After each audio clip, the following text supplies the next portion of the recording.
Bienvenidos a nuestro nuevo episodio. Planifica antes que sea urgente. Muchas familias posponen las decisiones legales hasta que ya es demasiado tarde. Hoy conversamos con el abogado Iván Aponte.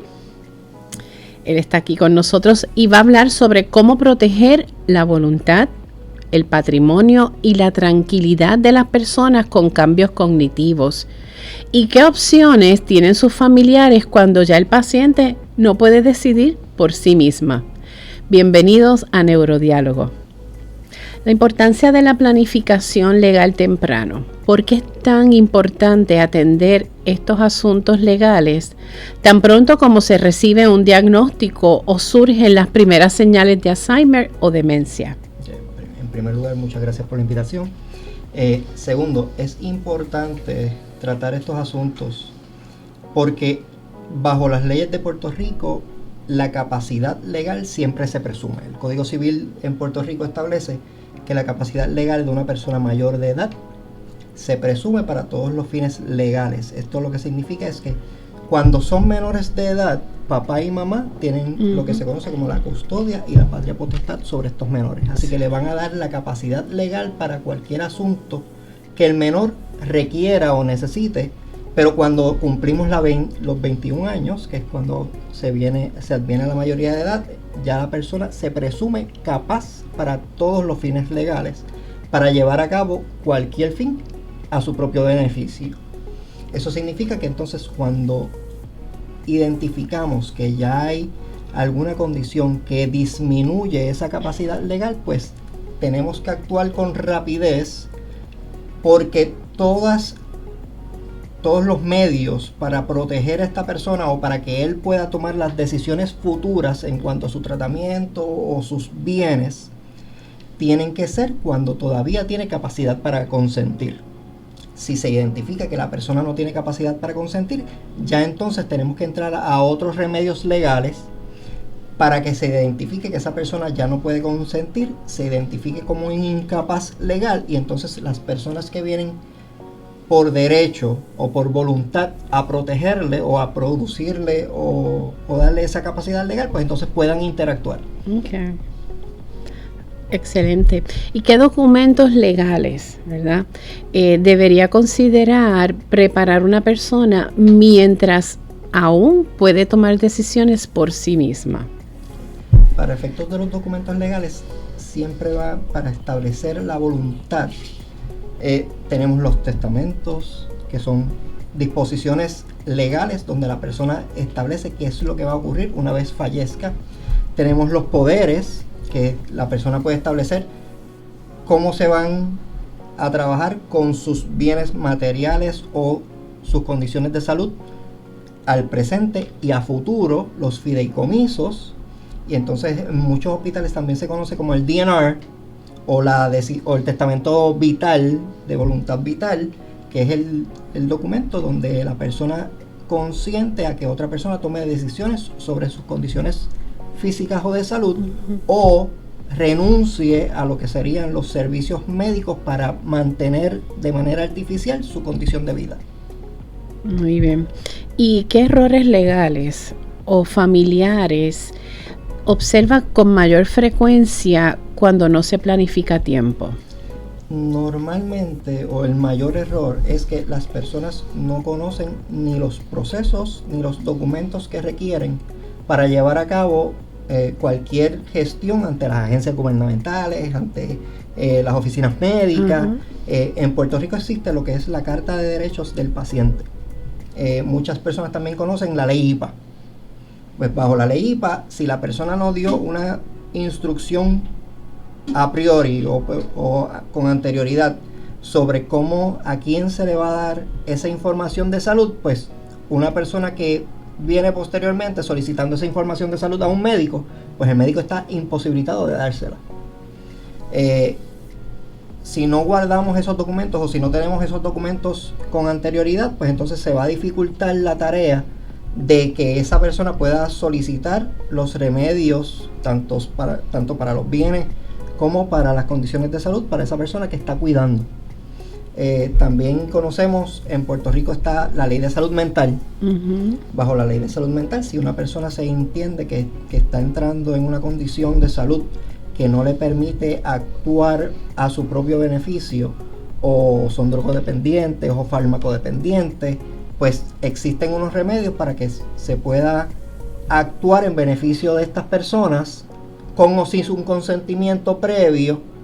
Pero entonces, si la persona no se instruye o no conoce cómo es el procedimiento, pues se le va a hacer bien difícil buscar esos remedios y solicitarlos, sobre todo cuando la mayoría de las veces requieren de ir al tribunal, y para una persona común y corriente ir al tribunal siempre va a ser una experiencia chocante o quizás contradictoria, porque estoy buscando los beneficios para esta persona que necesita el servicio, pero a la misma vez tengo que ir al tribunal para decirle: tribunal, esta persona es incapaz o no puede tomar las decisiones por sí mismo.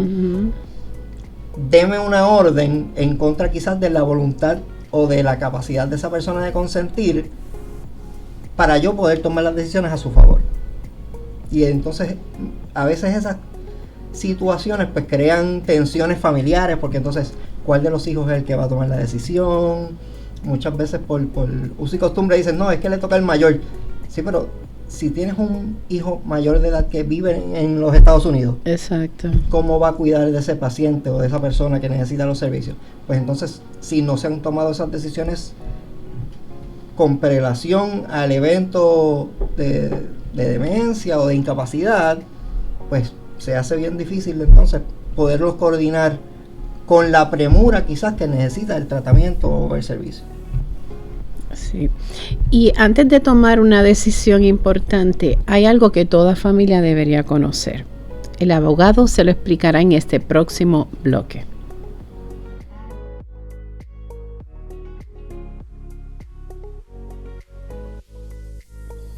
Bienvenidos al bloque de poderes legales y toma de decisiones.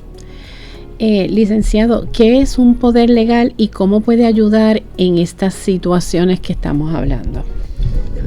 Lo que se conoce como el poder es una escritura formal que se otorga ante un notario, donde la persona instruye con la instrucción del notario a un apoderado o mandatario, que es lo que dispone el Código Civil, para que tome decisiones en cuanto a los bienes físicos o la salud de esa persona.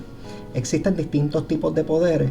Está lo que se conoce como el poder general, que es el más amplio. Ese es el que más poderes o beneficios le otorga al mandatario a favor del mandante. Está el poder especial, que son poderes que se establecen para funciones o cualidades específicas. Por ejemplo, la venta de un vehículo de motor. Pues si una persona se muda a los Estados Unidos, pues, y necesita vender ese vehículo de motor, puede designar a un mandatario o un apoderado para que entonces haga esa gestión. Y ahí culminaría ese documento. Y están los poderes duraderos.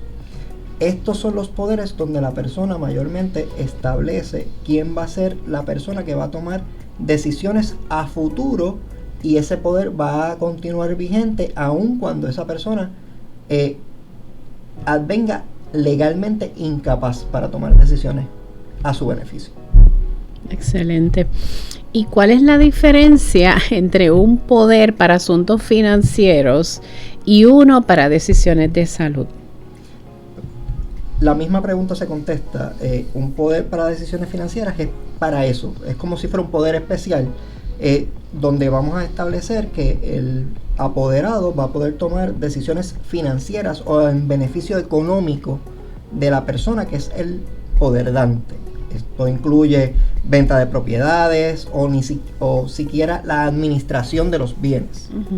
Y cuando estamos hablando de condiciones de salud, pues entonces estamos hablando de lo que sería quizás un testamento vitalicio o un plan vital o un testamento para decisiones de salud, o el DNR que conocemos por las siglas en inglés, que se otorga muchas veces en los hospitales. Okay. ¿Y cuándo se determina legalmente que una persona ya no tiene capacidad para tomar ciertas decisiones? Como indiqué anteriormente, el Código Civil siempre presume la capacidad legal de todas las personas que son mayores de edad.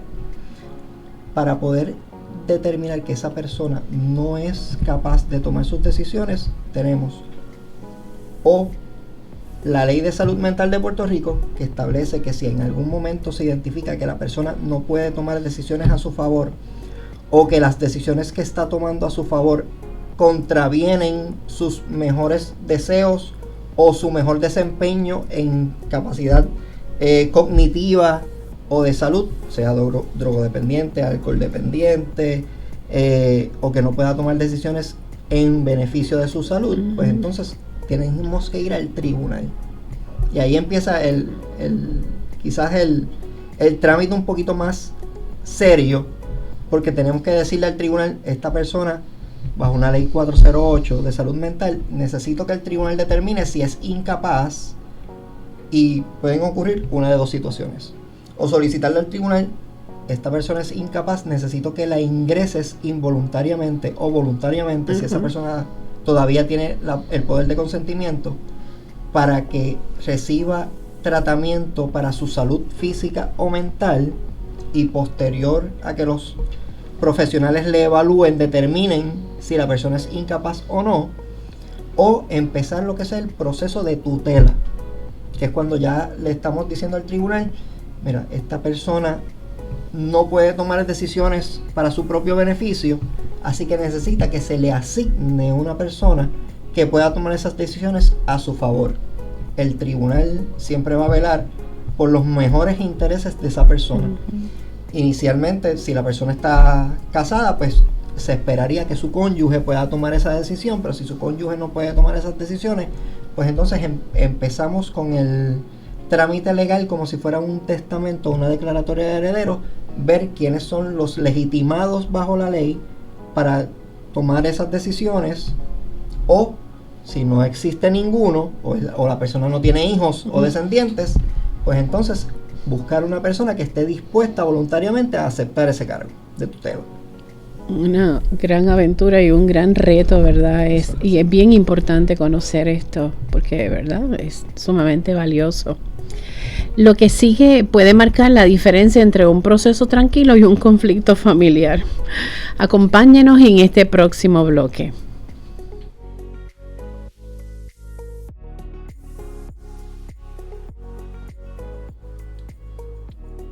Bienvenidos a nuestro nuevo bloque, protección del patrimonio y prevención de conflictos. ¿Qué recomendaciones ofrece para proteger bienes, cuentas bancarias y propiedades? La mejor recomendación es la preparación. Y para prepararnos, pues entonces tenemos que consultar con un abogado para verificar qué documento sería el apropiado para que esa persona pueda proteger esos bienes o incluso su salud con prelación a advenir a una incapacidad. Ahí está nuevamente el poder, el testamento, incluso los fideicomisos, pero todos tienen distintos requisitos legales. Por eso es importante que entonces se consulte con un abogado para poder instruirlo sobre cuáles son los beneficios y los costos asociados con cada uno de estos procesos, para que entonces la persona pueda tomar la decisión que mejor le convenga. Perfecto. ¿Y qué sucede si existen desacuerdos entre familiares sobre el cuidado o el manejo de los bienes? Si la persona no ha tomado decisiones previas sobre cómo va a ser el cuidado o el manejo de sus bienes, todos los asuntos los va a resolver el tribunal. Pero ir al tribunal implica costos, porque entonces si cada persona está velando por sus propios intereses, además de los intereses de la persona que es incapaz, pues todos van a tener que incurrir en gastos legales, todos van a tener que sacar del tiempo para ir al tribunal, presentar documentos al tribunal para que el tribunal entonces pueda tomar una decisión, y el tribunal siempre va a velar por los mejores intereses de la persona que va a hacer el cuidado, para que ese cuidador tenga las capacidades no solo cognitivas, sino legales y económicas para poder asumir la responsabilidad de la tutela o del cuidado de este incapaz. ¿Quién puede administrar legalmente las finanzas de una persona con demencia avanzada? Pues para administrar esos bienes físicos, pues lo más importante es tener ya una decisión previa de quién va a ser ese mandatario o ese apoderado, y si fuera entonces requerido ir al tribunal, pues entonces el tribunal va a determinar quién va a ser ese tutor legal, que es el que va a poder administrar y proveerle capacidad legal a esa persona para la toma de decisiones a futuro, en posteriores ocasiones, siempre y cuando el tribunal esté seguro de que esa persona que va a ser el tutor tenga las capacidades para entonces asegurarse o tomar las decisiones correctas a favor de esa persona que es la cuidada o el tutelado. Exacto. ¿Y qué documentos deberían organizar y mantener actualizados los cuidadores? ¿Qué tipo de documentos? Es importante que esa persona que está cuidando a la persona que tiene la discapacidad, en este caso, o la incapacidad, siempre mantengan documentos originales, certificado de nacimiento, certificado de matrimonio si fuera ese caso, las escrituras de hipoteca o las cancelaciones de hipoteca en el caso de que ya se hayan cancelado la hipoteca. Importante también tener el plan de seguro médico, tener una copia de la tarjeta del seguro social, porque estos son los documentos que la mayoría de las agencias públicas o incluso las privadas van a solicitar al momento de darle cualquier tipo de servicio. Importante también en el caso de que haya un testamento o haya un documento donde se establezca la tutela o un documento de poder duradero, tener esa copia certificada del poder donde la persona que está siendo el tutor o el mandatario tenga esa capacidad legal, que si la persona le pregunta en la agencia, pero ¿bajo qué capacidad tú vienes a solicitar el servicio? Mira, que yo soy el tutor, yo soy el mandatario, y aquí está el documento que lo certifica para que entonces no tengamos problemas de ir a la agencia, regresar, gastar más tiempo, aunque siempre la recomendación va a ser llame con antelación. Muchas de estas agencias gubernamentales dan la información y los documentos que requieren para dar los servicios si tú llamas. Es importante que también está el procurador del paciente, está el procurador de la persona de edad avanzada, que también asisten en estos procesos, y hay incluso una ley que es la ley del cuidador, que protege a las personas que están fungiendo como cuidadores voluntarios y también les da talleres y capacitaciones para no solo para cuidar la salud física del tutelado, sino para también administrar esos bienes y saber a qué agencias ir, en qué momentos y cuándo fuera requerido. Excelente información, muy valiosa, de verdad que sí. ¿Qué mensaje, licenciado, le daría a las familias que han estado posponiendo estas conversaciones y asuntos tan difíciles? La realidad es que la mejor sugerencia es que se preparen. Sabemos que el tema no es fácil y es un tema con mucho sentimentalismo, pero la mejor forma de prepararse es esa, preparándose. Tener los documentos con antelación, saber cuál, mientras esa persona puede todavía tomar esas decisiones y aceptar la forma y manera en que se va a cuidar o lo que va a pasar una vez advenga a una incapacidad, pues es lo más sensato y lo más fácil para que no hayan problemas ni familiares ni económicos, porque debemos tener siempre en cuenta de que si la familia no lo puede cuidar, pues qué tipo de cuidado diurno o qué tipo de cuidado extensivo vamos a solicitar, dónde, cuáles son sus preferencias. Yo siempre hago el chiste, yo le digo a mi mamá, yo te voy a meter con las monjas carmelitas, porque tú siempre estuviste en un hospital donde trabajaban monjas, pues ya tú estás acostumbrado a ese sistema, pero quizás esa no es la decisión que ella quiere, así que ella me tiene que decir con antelación qué es lo que ella quiere para el momento en que ella sea incapaz, pues yo poderla tomar una decisión que vaya acorde con sus deseos. Igual que el testamento está para establecer cómo se van a dividir los bienes una vez fallezca una persona, pues lo que es el fideicomiso, lo que es un poder o una declaración de tutela voluntaria, son los documentos legales donde esa persona que todavía tiene la capacidad para tomar esas decisiones va a decirle a sus familiares o a la persona que va a fungir como su cuidador, esto es lo que yo quiero que suceda, y en esto es que yo quiero que se invierta, esta es la forma en que yo quiero que se me cuide, para que nuevamente no hayan conflictos, sepamos con qué se cuenta y cuáles son los recursos también que hay disponibles, porque obviamente pues no es lo mismo poder que un familiar cuide como pagar porque sea un cuidador externo, Sí. o ponerlo en un home, lo que conocemos como un home, o un lugar de cuidado extendido donde pues los costos siguen encareciéndose y no necesariamente eso puede ser cubierto por el Seguro Social. Hay que tener también en cuenta cuáles son las disposiciones de Medicare o Medicaid para los servicios médicos. Pues todo eso, lo más sabio sería poder tener, como uno dice, las cartas sobre la mesa y que todo el mundo sepa cómo es que va a funcionar, y tampoco crear una carga sobre ese cuidador de inventarse sobre la marcha cómo es que va a resolver los asuntos, sino que si tiene unas instrucciones previas, pues es lo más fácil para ese cuidador, y para que entonces esa persona que es la tutelada cumpla con ese deseo que tuvo cuando todavía tenía la capacidad para tomar esa decisión. Excelente. Llegamos al final de este episodio. Planifica antes de que sea urgente. Recuerda, planificar hoy puede brindar tranquilidad mañana. Esperamos que esta conversación te motive a tomar decisiones informadas para proteger a quienes viven con Alzheimer o demencia y a sus familias. Queremos seguir con esta serie y nos encantaría saber qué temas les gustaría que abordáramos. Déjennos sus sugerencias porque su opinión es muy importante para nosotros. Además, les adelantamos que nuestra próxima serie volverá a los trastornos de neurodesarrollo con el tema de autismo en todas sus etapas. Comparte este episodio con quien pueda necesitarlo. Hasta la próxima.